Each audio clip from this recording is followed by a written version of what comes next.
अस्सलाम वालेकुम जी। आज हम बात कर रहे हैं जनूबी एशिया के अंदर जो ख़ास तौर पर जो कंट्रीज़ हैं उनमें जो महंगाई की शरह है वो क्या चल रही है। तो पाकिस्तान के अंदर इस टाइम पर जो महंगाई की शरह चल रही है वो 38% के लगभग चल रही है।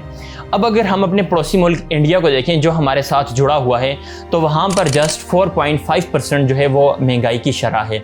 इसके साथ साथ अगर आपको मैं लेकर चलूँ बांग्लादेश की तरफ जो हमसे जुदा हुआ अलग हुआ था वो भी इस टाइम पर 9.9% इन्फ्लेशन का शिकार हुआ है। और अगर हम श्रीलंका की बात करें जो कि पिछले दिनों के अंदर हमने देखा था कि डिफ़ॉल्ट कर चुका है, उसके अंदर भी सिर्फ़ और सिर्फ 25% तक इन्फ्लेशन थी, जबकि हमारी इन्फ्लेशन जो है वो काफ़ी उससे हाई है।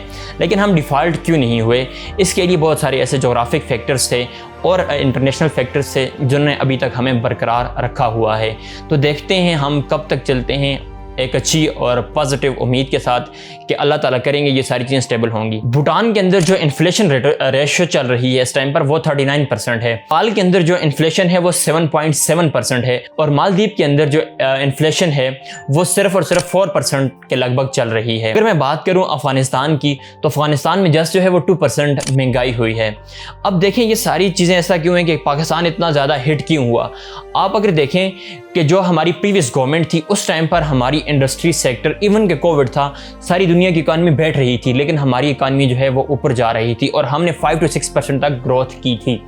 ऐसा क्यों हुआ? क्योंकि हमारी कुछ पॉलिसीज़ थी, वो पॉलिसीज़ ऐसी थी जो कि इंडस्ट्री को और फॉरेन डायरेक्ट इन्वेस्टमेंट को और लोगों के एतमाद जो था कॉन्फिडेंस उसको बरकरार रख रही थी, तो लोग पाकिस्तान के अंदर इन्वेस्ट करते थे।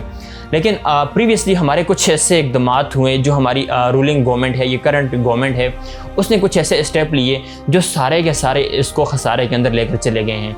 तो हमारी पॉलिसीज़ का नतीजा है कि हमारी आवाम इस टाइम पर इस हाल के अंदर है कि आप रोटी के लुक़मे के लिए तरस रहे हैं और आप अपनी बेसिक जो नीड्स हैं उनके अंदर ही अभी तक फंसे हुए हैं।